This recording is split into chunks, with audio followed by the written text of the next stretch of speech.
Good morning, everyone. How was your night? And yesterday I brought you a story of İlkay Gündoğan being reported to us by David Oast in that Mikel Arteta is driving this transfer and is doing everything possible to convince İlkay Gündoğan to sign for Arsenal on a free transfer from Man City to Arsenal. And here today, we've gone ahead to really get out a story coming in from Steve K, revealing to us where Arsenal's chances of signing İlkay Gündoğan rest, because that is the most important bit of it, because it's not only Arsenal that really want to sign İlkay Gündoğan. Even teams like Barcelona are really into the race, and even Man City itself wants to keep the player in the names of İlkay Gündoğan. So smash the like button, comment and share. Let's see close to 200 likes smash in this video, and let's continue to really show love by subscribing to this channel. How do you subscribe? Lower right bottom corner is the place to be. Now we are also going to talk a little bit about Jamie Carragher and Gary Neville going in for two Arsenal players as their best young players of the season, and we are also going to really touch a little bit of their teams of the season, because they have some Arsenal players in here for you and other players, and you're going to really dissect these teams of the season and see exactly whether players that we are put into these positions really deserve to be part of their teams. Now, before I go to Steve K, there is a story that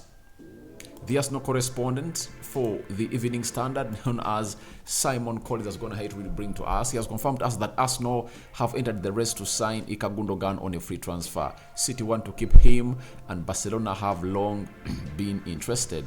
He has not made a final decision on his future yet, and Arsenal have now expressed an interest in bringing him to Emirates Stadium. So the player looks like he has not yet gone ahead to make his decision to really decide where he's going to be playing next. But it looks like Arsenal have a lot to offer for the player, and this is where the chances of Arsenal signing İlkay Gündoğan rest, as brought to us by Steve K of the transfernews.com.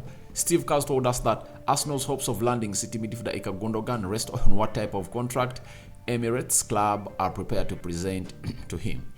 Football Transfers understands that the player is pushing for a 3-year contract, which would secure his future until 35 years of age. That's what Steve K is really telling us. And he also told us that Man City are only prepared to offer him 1 year plus an additional one as an option. Even this is an improvement from their first offer, which was a straight single season deal. That presents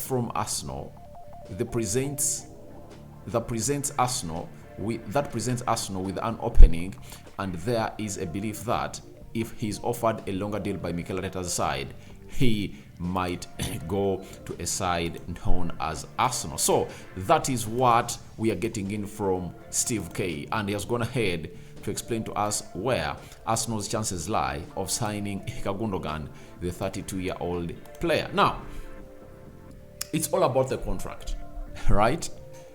And I think Arsenal fans know this better, that it has gone ahead to affect their stance on Granit Xhaka. Arsenal are just willing to offer Granit Xhaka just 1 year and one optional year. That is it. Then Bayern Leverkusen came in through and really offered him a contract of 4 years. So that's why he's going to leave Arsenal to go on and really play for Bayern Leverkusen. So that same proposal that I've seen Xhaka leave Arsenal and go to Bayern Leverkusen is the one that Mikel Arteta is depending on, or using as a yardstick, to go on and really tell İlkay Gündoğan that, please, we are giving you a 3-year contract. We are giving you a 3-year contract here at Arsenal. Man City, where you've been for some good years, is just offering you 1 year and one optional year. But we are giving you 3 solid years here at Arsenal, and we are going to give you the wages that City is willing to give you too. So I think that is really going to cause a lot of contemplation amongst İlkay Gündoğan and his representatives on where he's supposed to be playing next. Obviously, unless otherwise City matches that, but Arsenal would have gone ahead to offer him the best deal that he wouldn't deny. That deal is really huge because at the age of 32, if at all they're offering you a deal of 3 years and they're giving you huge amounts of money, then you'll contemplate on whether to stay at City or go to Arsenal, and the decision will be simple: going to Arsenal. You know, that's what Manchester United did to Casemiro, convincing him to come from Real Madrid to go on and really play for Manchester United. He was 30 years of age at Real Madrid. United gave him a 5-year contract with an option year. Those are 6 years, and he was given a contract of close to £350,000 a week. Then he came in through. And with Mikel Arteta knowing that what has really seen his team capitulate in the last 8 games of the season, it has been experience. That is it. It has been experience. When they won the 3 out of the 10, Arsenal was really great.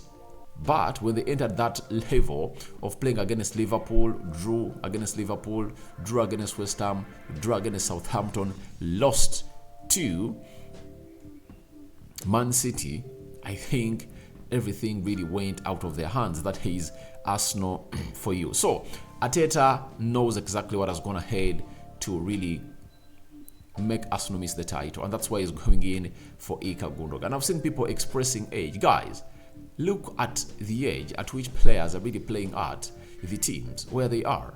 Toni Kroos is 35 years of age and is still playing. Luka Modric is 39 years of age and is still playing, and Madrid is going to hate to add them new contracts. But it's not going to be the same midfield like that of Real Madrid and Arsenal. You know, you saw Man City go through that midfield of Real Madrid like a hot knife through butter. And for Arsenal, they are willing to bring in Declan Rice, a young blood, add on İlkay Gündoğan, 32 years of age, and play them alongside a player known as Martin Odegaard, meaning that they'll be having 2 young talents, and then they'll bring in İlkay Gündoğan. Look at City. They've been playing İlkay Gündoğan, 32 years of age. Kevin De Bruyne, I think, is 31 years of age, and Rodri, who is around 26, 27 years of age. So at Arsenal, İlkay Gündoğan will be paired with 2 central midfielders, Odegaard and Declan Rice, aged 24 years of age. And I think that will bolster the midfield of Arsenal. And I think Mikel Arteta really has a very huge job to do to convince İlkay Gündoğan to come in and join City. But I think Gundogan has done it at City, and his stay at City doesn't even make any sense. That's it. It doesn't make any sense. And this time round, it's not in the hands of City. It's in the hands of İlkay Gündoğan this time round, because his contract is running out on the 30th of June, and he would love to really make a choice on where to go. If I'm İlkay Gündoğan, I would go to Arsenal. Why? I think his 3-year spell at Arsenal, if at all he accepts that contract, will mean a lot than his 2-year spell at Man City, because at City is going to hate to do everything. And when he signs for Arsenal, and obviously this is Arsenal winning the trophy, everyone will be saying that was the missing piece into the jigsaw of Mikel Arteta's squad of 2022-2023 to lift up the trophy. And him being a leader too is another factor that Mikel Arteta is looking at. Remember, he's losing his vice captain to Bayern Leverkusen, that is Granit Xhaka. If at all he brings in İlkay Gündoğan, he's a captain of City, born leader that will act well like a right replacement for Granit Xhaka. So let's wait and see how everything is going to pan out between Arsenal and İlkay Gündoğan, because it's not between City and Arsenal, it's between İlkay Gündoğan and Arsenal, because he's a free agent and Mikel Arteta is trusting himself on convincing him to join him. And he has other players that can really help him to do this job. Jesus, Zinchenko, I think they are already into the inbox or the chat box of İlkay Gündoğan and really convincing him that please come to this side, let's build another empire here, because we have a lot to do at Arsenal than at City. And I think that might be something else that can be used to really persuade İlkay Gündoğan to come in and join Arsenal. That is it. Now, let's go to what Gary Neville really said and whom he chose as his best young player. His best player in the Premier League, he chose Erling Haaland, and we all understand why he went in for that. Now, Neville's best young player, he said Martin Odegaard. I was surprised and shocked when I found out Odegaard is Arsenal's captain. Where has that come from? But he has been Arsenal's best player even in this difficult period. I think Odegaard has been outstanding. His quality on the ball has been out of this world. So to me, I really understand that Odegaard has been really exceptional, this season, and has been really magnificent. And let's see what Carragher had to say. He said his young best player in the Premier League is Bukayo Saka. I love him. I think he has been fantastic. Odegaard has been Arsenal's best player. I just did not pick Odegaard because he's too old. 24 seems too old to be the young player. But he's giving that as an excuse, yet the Premier League has gone ahead to include him into the nominated list of the young players of the season. And I remember when Trent won it, at what age was he? That's it. So, Carragher has gone in for Bukayo Saka as the young player of the season in the Premier League, and Gary Neville has gone in for Odegaard. But for me, I think Arsenal's best player has been Martin Odegaard this season. He has been Martin Odegaard, has put in performances that everyone has gone ahead to really refer to as exceptional every time he found himself in a conversation of who Arsenal's best player has always been. Now, this is Jamie Carragher's team of the season. He has Alisson Becker in goal, and for that I really believe that Alisson Becker is the best goalkeeper in the Prem. That's it. Kylian Trippier, I think he has been the best right back. For that I really agree. Ben White has been good, but I think Kylian Trippier has been exceptional. That's it. Diaz, I really have lots of questions on Diaz because he never played almost half of the season. He spent it injured and just gone ahead to play half of the season. Yet there are players like William Saliba that have gone ahead to play 3/4 of the season, have been really consistent. And for here, on the right side of the central defense, I would have gone in for William Saliba. On the left side, Butman has been a very good defender, right? Akanji has done his job, and Lisandro Martinez of Manchester United has done his job. Any of the three, Butman, Lisandro Martinez, and Akanji, you give me any of those here, 100% admit. Zinchenko, yeah, him and Luke Shaw, I believe one of those has been the best left backs of the season of 2022-2023. And if at all you give me Zinchenko or Luke Shaw, I admit. Rodri, yeah, you give me Rodri and Casemiro, any of the two. I understand why Rodri is into this team of Jamie Carragher.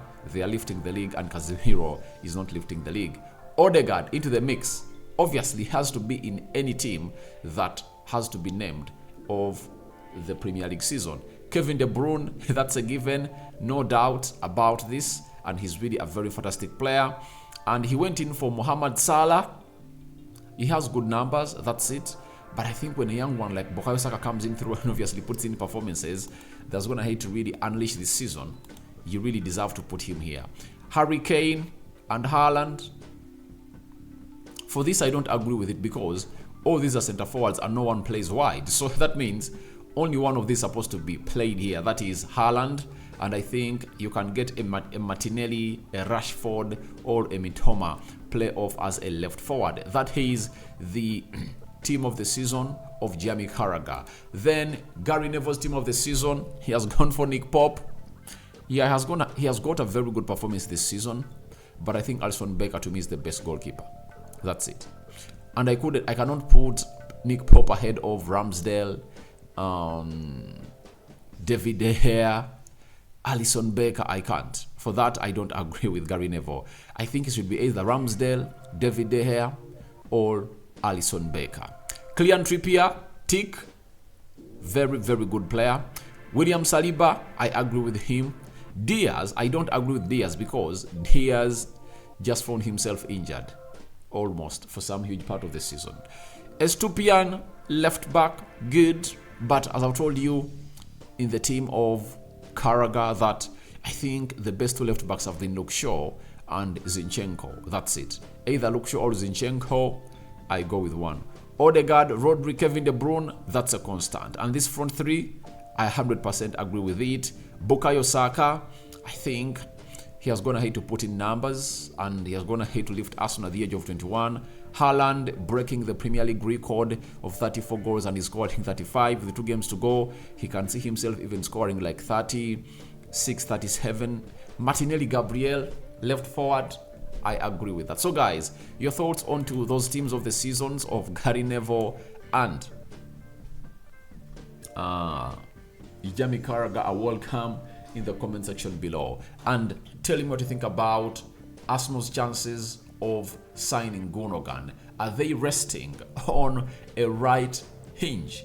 That's it, because as it stands, things aren't really transparent, as Mikel Arteta needs to convince İlkay Gündoğan a lot to find him at the London Conley and Emirates. Lastly, who do you think has been the best young player in the Premier League?